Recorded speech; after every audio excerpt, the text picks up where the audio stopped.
E360 TV proudly presents messages of inspirational stories.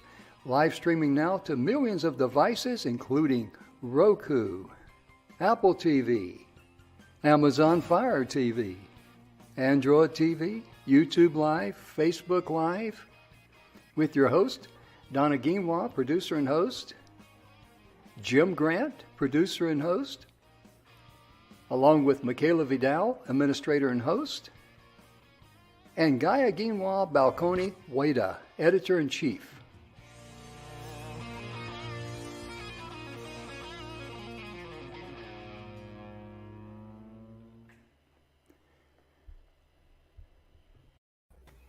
Good afternoon, everybody, and welcome to the Messages of Inspirational Stories. Today, it is all about women in leadership. We have Emerson with us, who is our marketing director. Emerson, welcome. Oh, thanks. I'm so glad to be here today. This is an important topic to my heart. Yes, well, it is to all of us. So, we have Tamara Hunter on, and we're going to bring her on in just a moment. Super excited. I've known Tamara for years. I've had her on my radio show. We'll go into her story in just a few, but right now would like to do our shout outs. Emerson, who would you like to give a shout out to? Well, I'd like to give a shout out to Jim for all the loads that he carries, and a shout out to you, Donna, for stepping in and saying, "Hey, man, we got this. Go take a rest." Yeah. He needs a little break once in a while. Yes, he's awfully hard. I would love to shout out to everybody out there who is going through cancer.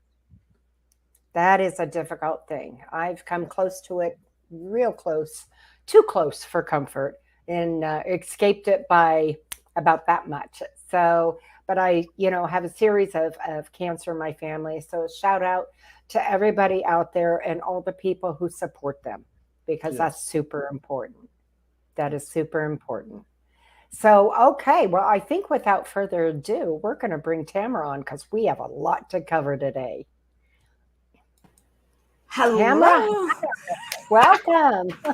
Well, thank you. And it's so great to be with both you and Donna and Emerson. Great to meet you. And I'm so happy that we had a chance to visit for a few seconds before we got started to realize that, that there many of us have been affected by the subject matter we're going to be talking today about in a couple of ways, and so thank you for sharing that. And I'm grateful to be here this Friday. TGIF, right?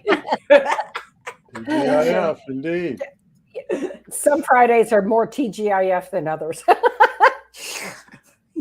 I hear you on that one. I absolutely do. And I'm working right now to get this shared on my page. So there we go. Okay. So anybody that's, because I really wanted to encourage people to come and ask questions, make this be participatory. So yes, just go in, type in a question, and we will get it answered as soon as we can. Yes. So, okay. So, Tamara, we have a couple clips here. Yes. And I know you wanted to talk about them before we played them. Yes, one of which is very near and dear to many people's heart. You know it, Donna, because it really talks about what is my mission? What is it that I'm all about? Why is it that I keep showing up everywhere? Because of the fact that we can heal through connections. There is so much power in unity. There's so much power in having people come together and share the love. And there's a whole huge community of people throughout the world that have done exactly that. And we call ourselves buddies. And one of our buddies, Skip, he's on the board.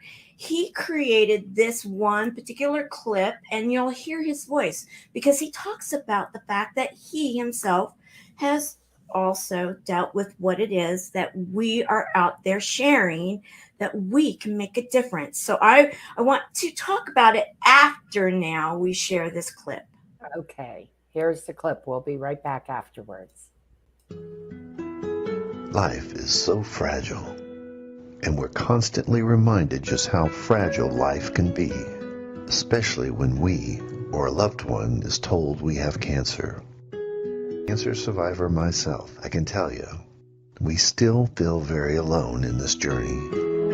There's a study that's been showing that patients who are socially isolated have a worse prognosis, have a worse outcome than patients who are socially interconnected. Buddies for Life is a non-profit cancer support group for those whose life has been impacted by cancer. Humor, hope, heart, and hugs. Humor, hope, heart, hugs, and a whole lot of love.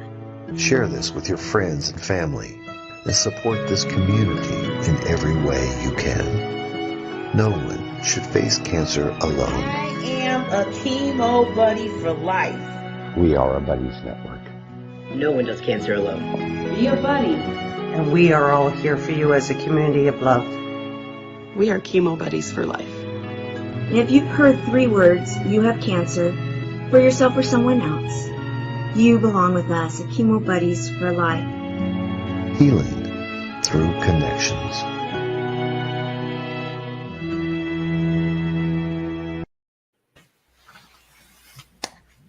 Wow. That's powerful. That is powerful. And it works too. That's the thing that's so powerful about it. And that's the thing that I want people to understand, is that we are actually able to, and some people know I took a little bit of time off. And so, this is really coming out again and saying, okay, now let's go after this again, guys. And the community has stayed together. I'm so proud of them. And now it's time to do it in a bigger way, to really go out there that much more, because when we join together as community, as people, as moms and dads and sisters and brothers, and those that get that call, and those that are supporting those people that have gotten the call. And when we say, you know what, if we share the humor, hope, heart, hugs, and a whole lot of love, and then we learn that we can raise our vibration and the frequency, and that there can be healing in that. We have seen that some people that have even been diagnosed with stage 4 have had no evidence of cancer going in for testing. We have seen that the quality of life has become that much better. We have seen, the banding together, that when someone's having a rough time and then someone is having some strength, and they're like, you know what, I'm not letting you stay behind here. We're doing this together. And then when that next day happens, and maybe it's vice versa, there is power and strength in that. And when someone is feeling isolated and alone, depressed and afraid, those are the things that can hamper healing. And when you have love and you have community and you have people that are there for you, those are the things that can help you to get through it. Absolutely. And you were the co-founder of this organization, correct? Correct. I consider myself a co-founder. I am actually, if you will, the founder, if you ask who's done the work. However, I consider myself a co-founder and will always forever, because I had a buddy. The doctor that's in that clip was our doctor. And so in my original buddy's honor, this organization was founded on the idea that when we were going through our journey, others were affected by it in a good way. And so to say I'm the founder, no, we journeyed this for nearly 2 years together before this was ever founded. However, It was founded on the concept of 2 people that traveled their road together to healing. Right. It just wasn't, the idea just hadn't quite formed yet. No, I'll tell you this. When and you know this story, Donna, you've heard it a few times, but people crack up because when we would show up, people would say, "Here they come, double trouble." And then they called us the party bus too, because my buddy, she was originally from Cuba. And she came out in the Freedom Flights, and she learned English from watching I Love Lucy. So she had that personality of Lucy Ricardo. She had the comedy, and that here she comes. And then I was the straight person to her comedy, if you will. Right. And we would show up together, and it came to a point where our doctors and our nurses would stack the room with people that needed our energy to go through chemotherapy, that needed our energy to go through some type of treatment, because they knew that if they were around us, possibly there could be a difference in their healing journey. And because of our protocols, my healing journey took a year every 3 weeks, but hers went a year and a half. And I'm like, I'm not ringing a bell, or we're not having a luau, because that's what we did. We had a luau, of course. Right. Going to do something. I'm not going to do it alone. And so a year and a half into it, every 3 weeks, we had been there quite a few times. Well, we decided to have a huge party.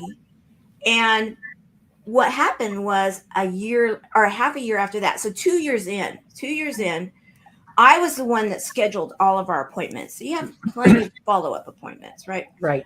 I'm sitting there and I'm scheduling, and she's doing her thing down the hall, like she always did, yeah, there she is, double trouble over there making some trouble. And the nurse was like, "Okay, when are you going to do something about this?" And I'm like, "Do what?" And she's like, "Other people need what you have." Right. And let me tell you how much they need it. This gets me every time because it's real. She told me the story of when we had the luau. And I was a slow drip person, so I was there all day long. So, oh my goodness, we had a luau all day long, and they Beach Boy playing, and we put coconut, bras on the chemo poles, and we did the whole 9 yards. Yeah, we did it big, right? And half a year later, my nurse is looking up at me. She's there at the schedule desk, and I've got my book out, and she's like, "One person that was there at the luau, I don't know who still, one person, the only time they ever saw her smile in her whole treatment was that day." Wow. She was not the sickest one in the room, but a half a year later, she had just passed away. And they really felt that she needed more of those smiles. She needed more of that energy. She needed more of the coconut bras on the chemo poles. She needed more of having a buddy. And so they lobbied hard. They really did. They lobbied us hard. And in the very beginning, when we said, "Okay, yeah, we'll do it if you'll get involved with us," that's why our doctor is on film. That's why if you go to some of our archived videos now, you even see the chemo nurses, because they're all the way up the line of the clinic. We went in early before any patients were there, but they gave us permission to film because they were so adamant that people needed this. And then we didn't even know what this was at the moment. It was like, okay, what do we do with this? And that started to arrive, that answer. And that was going out to see what people needed. And when we found, and it's been evolving over the last so many years, 5+ years now. And what it really has boiled down is 3 words. And this is really where I go with it now, because I really believe it. And that is healing through connections. Mm-hmm. And our world needs it more than those people that are facing cancer. COVID, we were there for COVID because, as you know, Donna, we were set up. Yeah. We were set up when COVID hit. We helped a lot of people through that. So, it's funny because we're all old enough to remember. My first experience with cancer was about 5th grade, going into 6th. And that was back in the day when my grandmother had colon cancer, and she was really, really ill with it, obviously. Mm-hmm. And when word got round at school, it was whispered, Donna's grandmother has cancer. You know, the C word. Nobody talked about it back then. No. Nobody talked about it back then. And it is hard to go through on your own. You know, I went through cancer treatment with my ex-husband. And, you know, my grandfather had acute leukemia, and I had an uncle. I mean, we can all. Emerson, you have breast cancer in your family. Is this correct? Yeah, my mother in her mid-20s. In her mid-20s, so this is back in the 1940s. She had breast cancer and was at that time what they gave was the double mastectomy, take out all of the lymph nodes. She was never able to raise her hands higher than about her head. Right. And one of the amazing things, what you were talking about, Donna, kind of triggered this for me. It was a time, as I was growing up, where you know, if your neighbors were having trouble, the parents would whisper after the kids were in bed about it. My mother was very open. I saw the scars. I thought that was normal. I mean, it was, she was so far ahead of her time. And yet in the 1940s, a surgery like that, hey, sweetie, the you know, good news, it's not bleeding anymore. You can go home, bet your family's looking for some good home cooking. And that was the extent of it, you know? Right. And so I've seen that side of it too. What you're talking about, having that support, having it's more than encouragement. It's a sense that there's a tomorrow here. Right. There's a light here. There's a future here.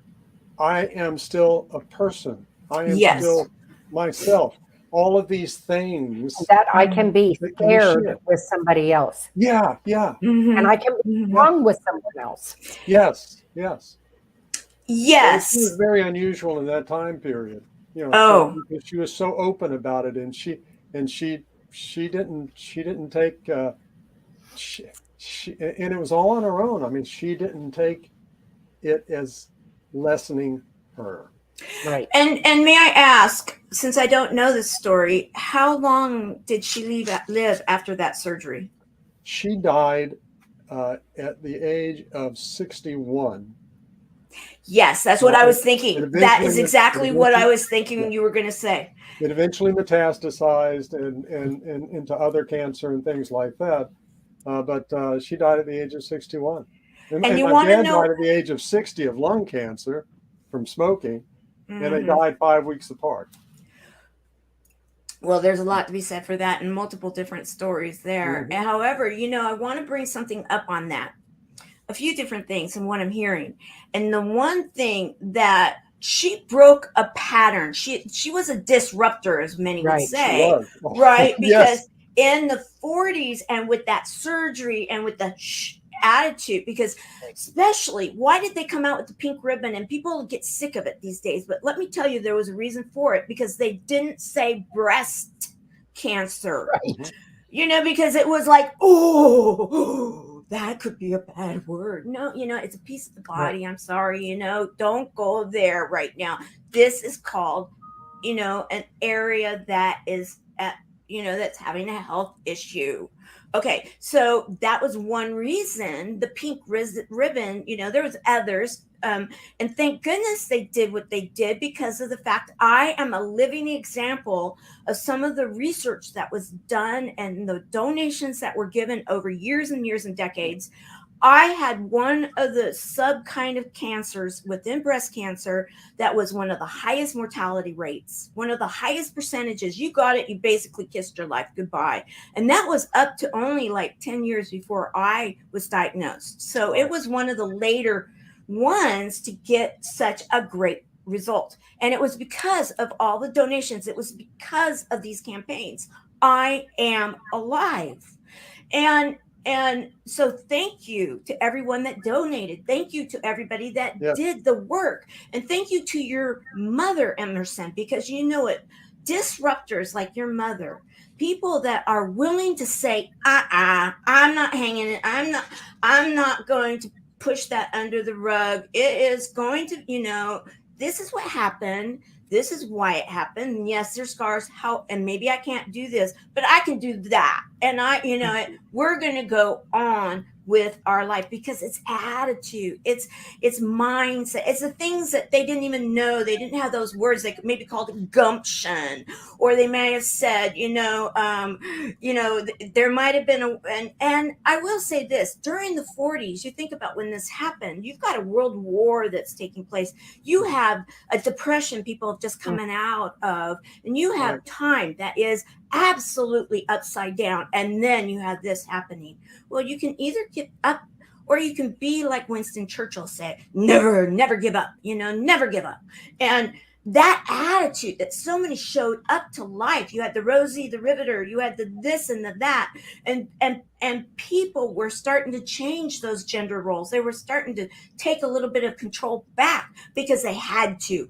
The reality was the world was at war, or many countries were, and their life was changing. Well, our life has been changing a lot lately too. And people can say, well, this or this or this or that. And I have a lot to say about that. And that is, okay, you look back in history, it is always changing. Change is constant. Right. However, the good news is this. The good news is that, number one, we shout it from the rooftops these days. We say, you know what? I'm a survivor. I'm a warrior. We are stronger together. There's no reason to be afraid of this. Do not isolate yourself. Do not go into a corner. Or if you're going to, go ahead and feel okay about it.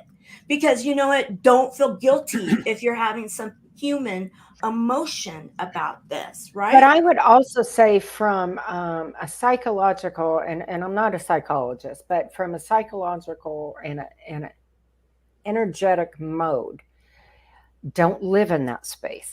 Exactly. Well, that's it. That is huge. You cannot, you can go in there and you can be mad and you can cry and you can do all the human emotions and get that crap out of your system.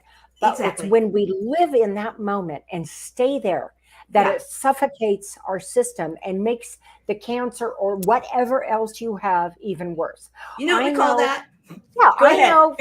When I was in a really bad place in Ohio before I got diagnosed with all the crap that was going on in my life, it made my MS that I wasn't aware of worse. Yeah. And then when I got, I didn't know I had MS. I knew I had the aneurysm before I had the MS. I know when I was 19, I was this close to having my uterus removed. Because I had pre-cancer, and had I not gone into the doctor at that moment and had gotten it taken care of, I would have never had my babies. I would have never been able to have that in my life. But you cannot live there, and that's what is so beautiful about Chemo Buddies for Life, because it's not letting you live there. It's understanding with somebody and exploring it.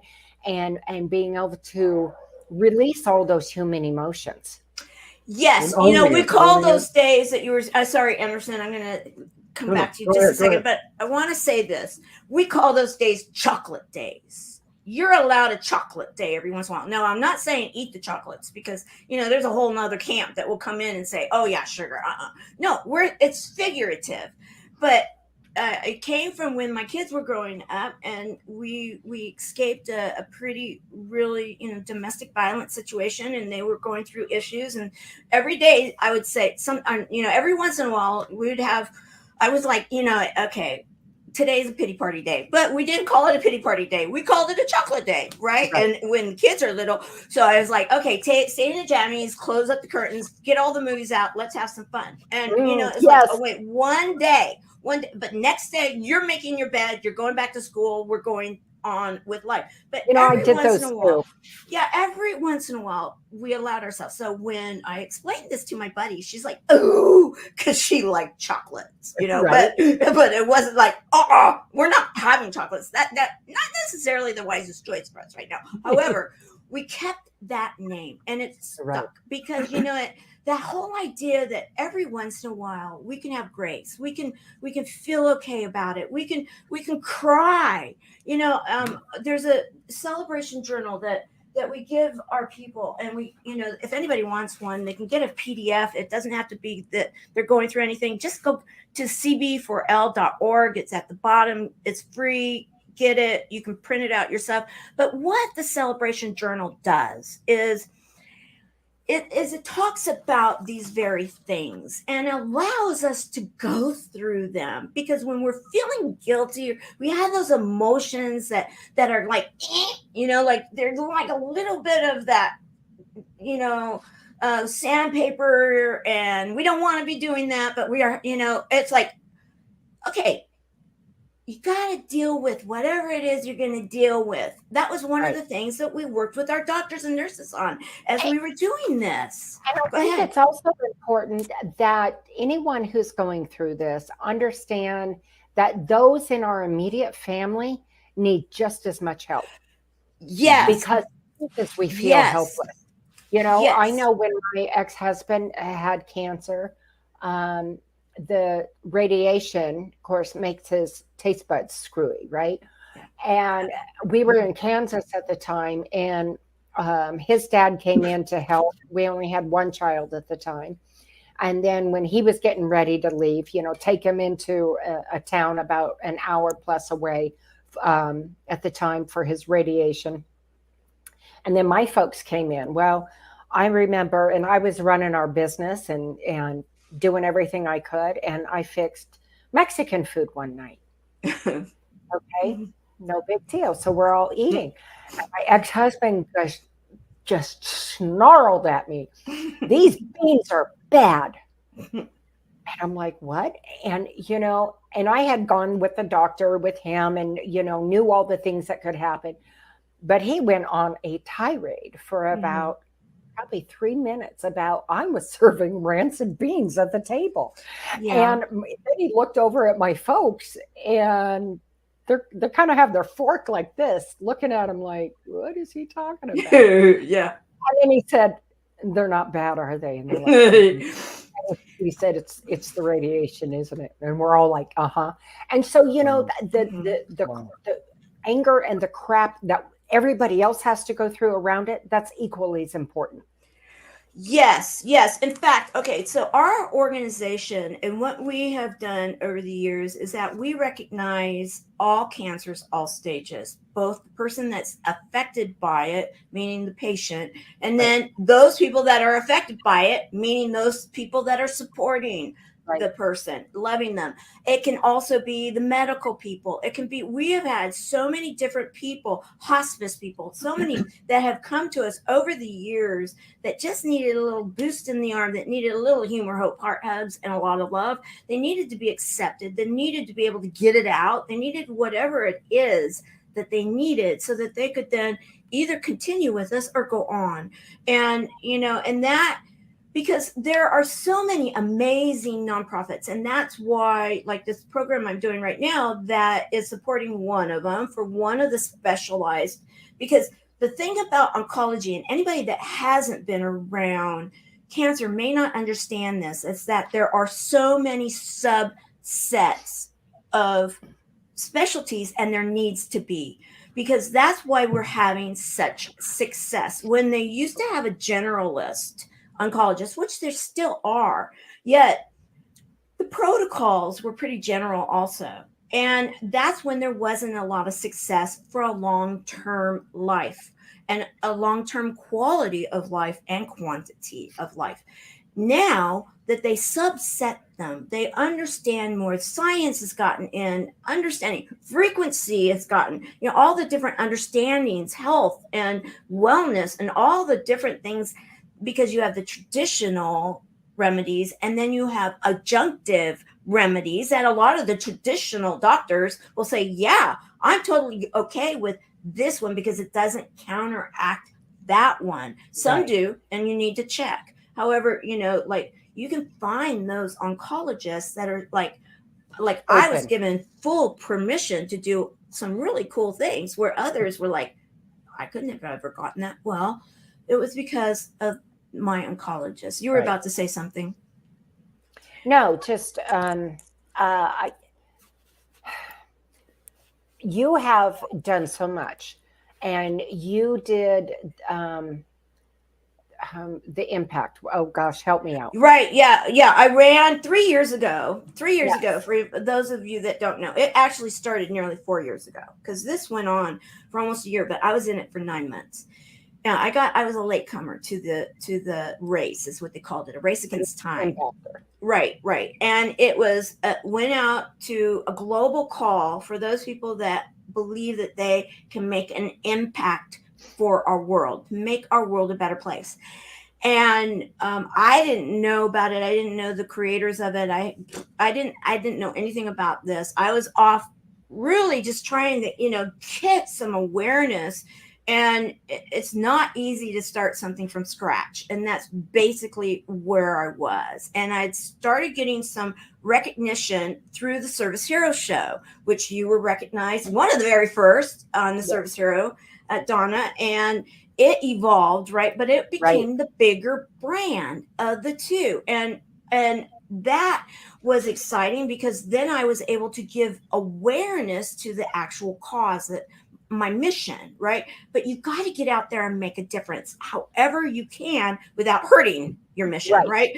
So then I had someone nominated to be a service hero, and it was one of the co-founders of Impactor. And he's like, what do you do, after he had been on? And I told him, and he goes, you should be in it. And so I started at the back of the pack, and 200 and something people, and then started creeping up, and then started engaging, and started Team Tamara, and started all of this.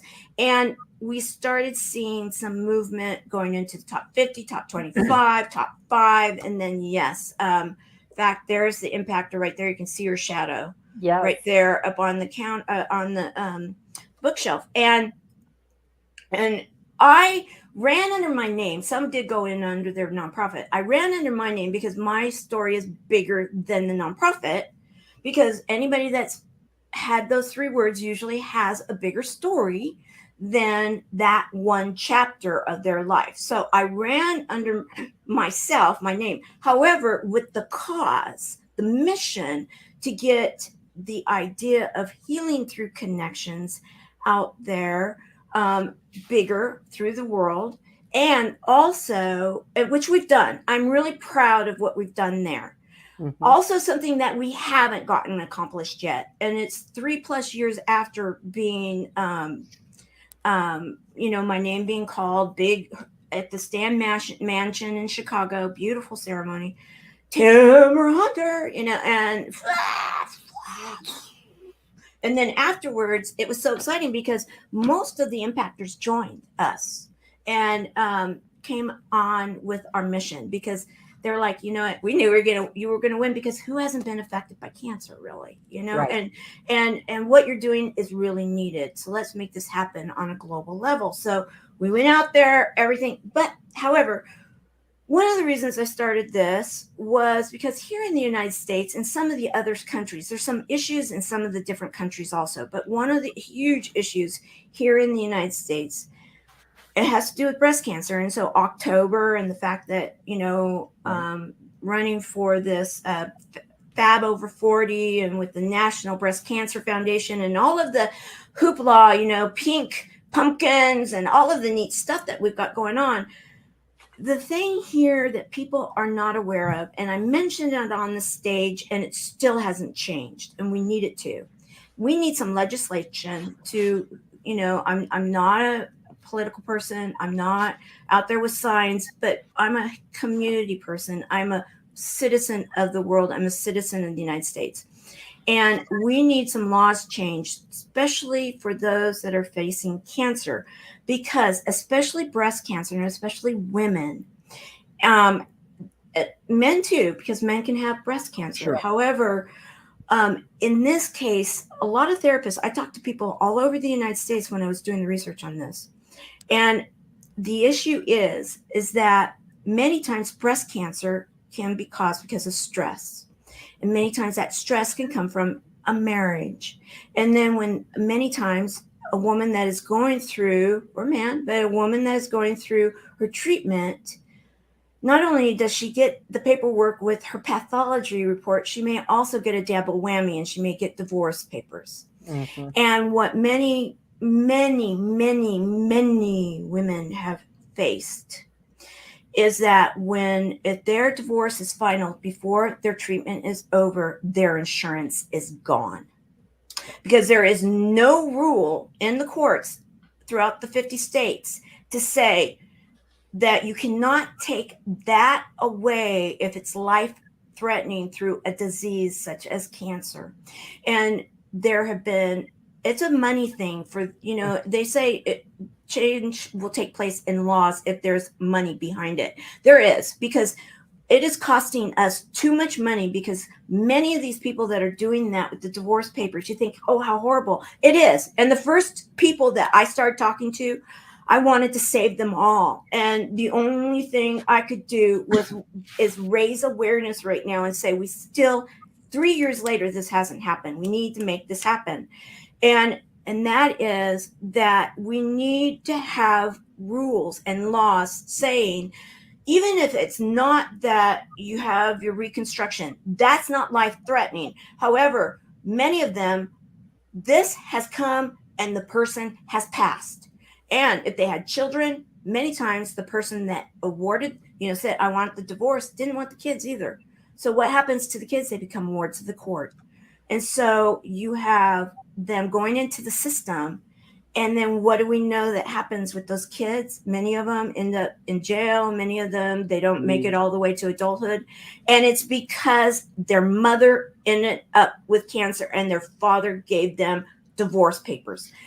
We need to change that. And I feel as though I haven't been vocal enough. And this show is one about women leaders that are out there making a difference. And so if you know of anybody that's ever had this happen, if you are a politician and you can help to make this change, we need to have this changed, because our next generation, you talk about healing through connection. It's the connection also. Who do you know?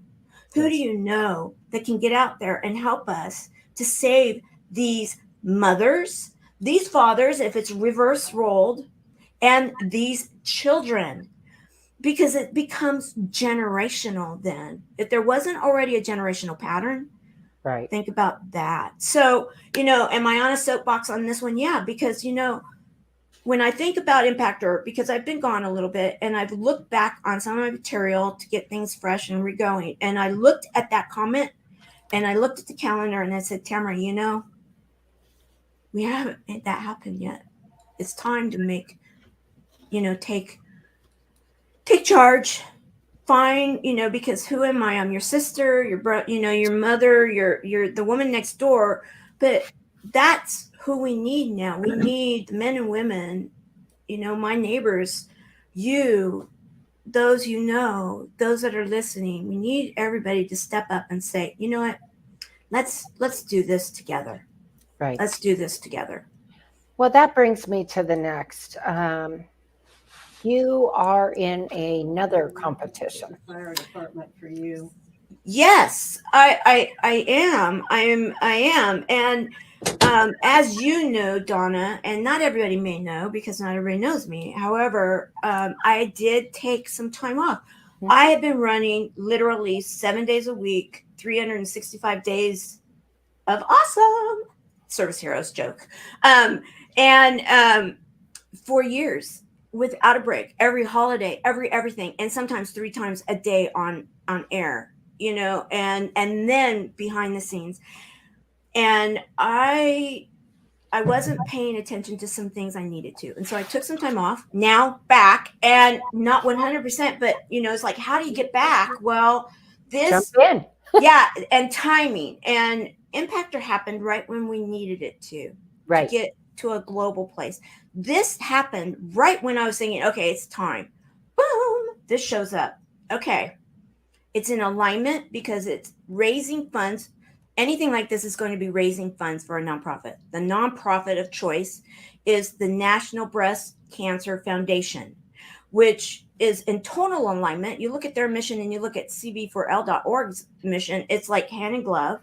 Right. And yet it's only, one area, but it's my area. I'm pink ribbon. That was my ribbon in my chapter. So yeah, running for it. And we call ourselves, it worked before. So many of Team Tamara is coming back saying, okay, yeah, Tamara, I'm coming back. Let's make this happen. Well, I'd love to run this clip real quick. And Sure. so it gives a synopsis of, what you're doing and why it's so awesome. Thank you. So here we go, folks.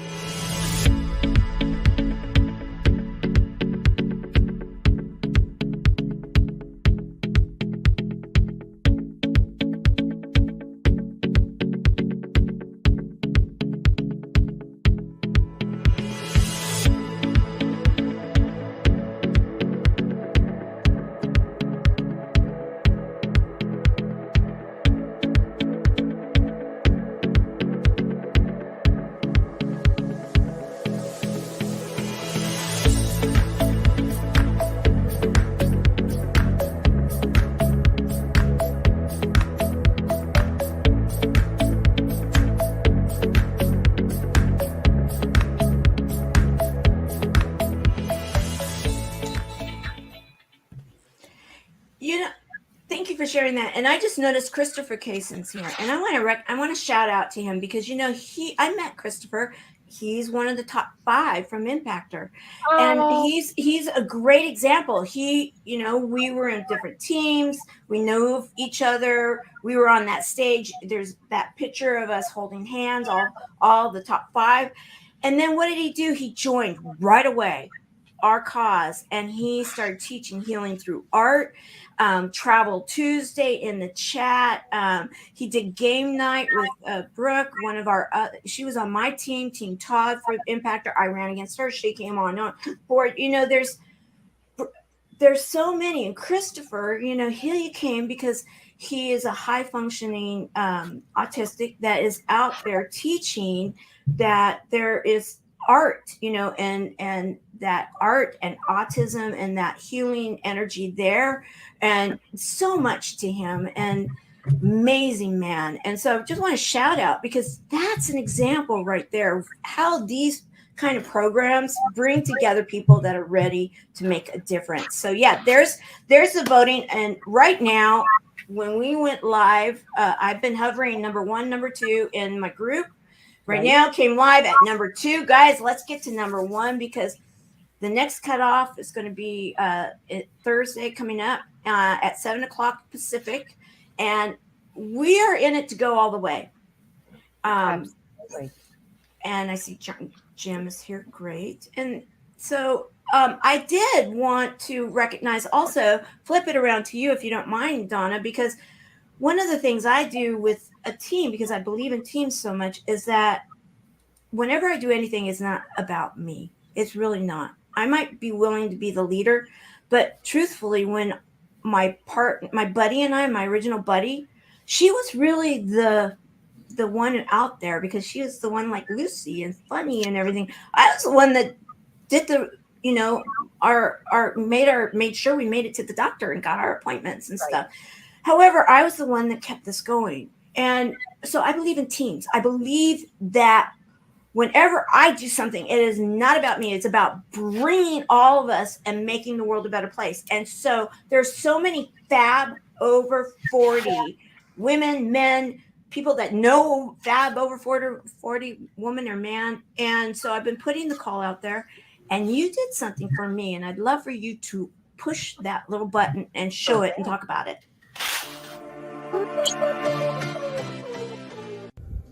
Hi, Donna Guinois here in Arizona, and I am all for Team Tamara, Fab over 40. And I'll tell you what I have learned.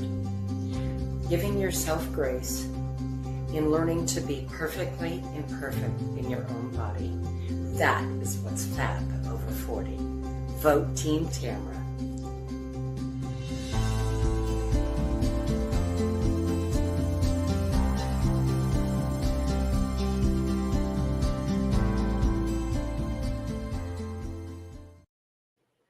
Nice.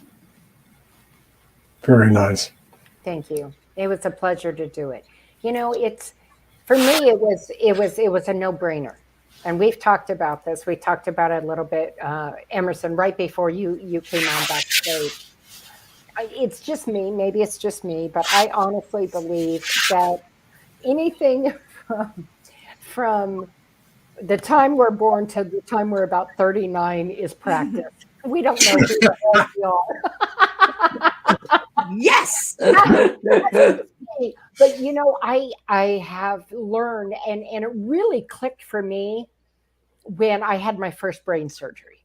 That's when everything hit home for me like a freight train, and I was 49. And it is learning to give yourself grace. It is learning to look in the mirror and saying, as a woman, I can't be superwoman. I can't do everything under the sun. I can't work 95 hours a week and take care of my 3 kids and the whole house. Something has to give. Yeah. And it's learning for me, that was huge, to be perfectly imperfect. I like that. Right, Emerson. I mean, I think of your mother when you were talking about her story, and I would have loved to have had her send me a clip and send that out there, because really we all have those stories, right? And in her honor, I would love for you to, in the honor of my mom, she's Fab over 40, and share why, because, and I'd love for people to start sending me these videos, because I'm really serious. And Christopher's saying, still have a few years to practice for me then. We're all practicing. We're all getting there. But that perfectly imperfect, Donna, I think that, Christopher and Jim, thank you for voting today. And please, the whole reason I'm doing this is for us to be able to share, because the more we understand that we can heal through connection, and that's the heal through connection, those generational patterns, if they're there, to like the things that we've learned, like you're sharing right now, Donna, the things that we share in the chat on better health techniques, better things like this. If we can get that out there, and that's what New Beauty, the magazine that they're doing the big spread on, is it's all about not just, if you will, the surface beauty, it's the beauty from within that comes out too, the health and wellness. And that's why they've teamed with the nonprofit that they have. And the whole idea of winning this, truthfully, honestly, the reason I'm running like I am is to get the kind of awareness to that next level, like we did with Impactor. I saw the difference, and I saw the lives that are alive today because they knew about us. They came and they were part of our community. They put into practice what we were, we had experts coming in and teaching, and then they did. And now they're alive. And think about the people that we can do that, that get that message out there. And then we build the community up, because it's got to be more than me, guys, And so coming back, that's part of my commitment too, is that we build this in such a way, and to bring the sponsors of people. And what do? You have to find out about it. And that's what this Fab Over 40 program is. And then to embrace that we as women, we as men, because I am including men too, but I think this is primarily women. But a lot of people don't realize that men can experience breast cancer, right? Apart from all the other cancers that we can experience as well. Yeah. Thank you, Emerson. Perfect. So important, Emerson. So important. And, I want to ask you this, and I don't want to take over the show. Yeah, you can tell I'm a show host. But, one of the things I want to point out is that you being a child, the child, having such a strong mother, going through something like that, what did that do for you? Well, I tell you what, a few years ago, I started a life journey because I went through an experience where I asked my wife to marry me before we'd ever been on a date. And I went, how in the world did I ever think this was something that was even reasonable? And I started going back. My mother and father died in 1983, so they've been gone a long time. But I started to meet my mother, and not in an airy-fairy way, but I started to process some of the things she had to go through as a human being at that time period, and as a parent in that time period. and the decisions that she made, like as a young girl, to go to Washington, D.C. and go to the White House and get a job from a farm. Where did this come from? And I started to process some of that, and I really feel like I began to meet and understand my mother as a young woman. And it's always difficult. Our parents are here and we're here. That's how it starts out, and we move through life that way. And to begin to see her and see that amazing journey that she went through, and the cancer was a big part of it, but it was a part of it in her life. And it wasn't the definition of her life.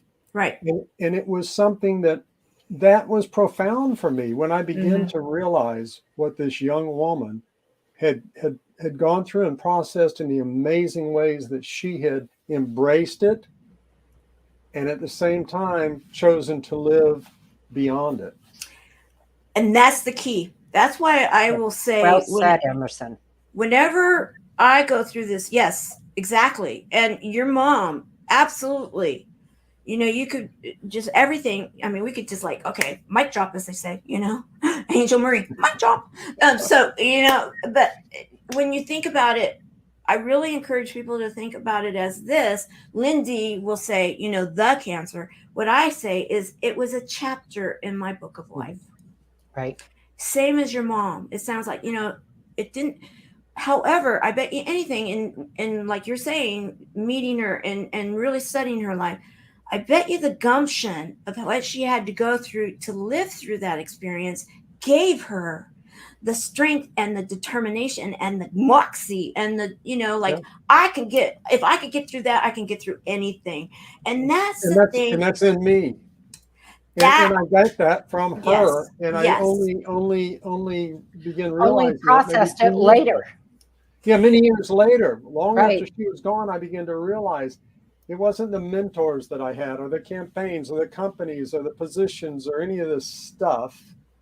When I would speak around the country, people like to see those. And you know what I'm saying. There's this but it wasn't that. What it was my mother and the other powerful women, my sisters and my daughters and my mother-in-laws. Your wife? My wife. Yeah. And all of this, those were the things that gave me the insights and the strengths in the marketing and in the work that I do with companies and with people. And it took me most of my life to realize that's where that came from. Right.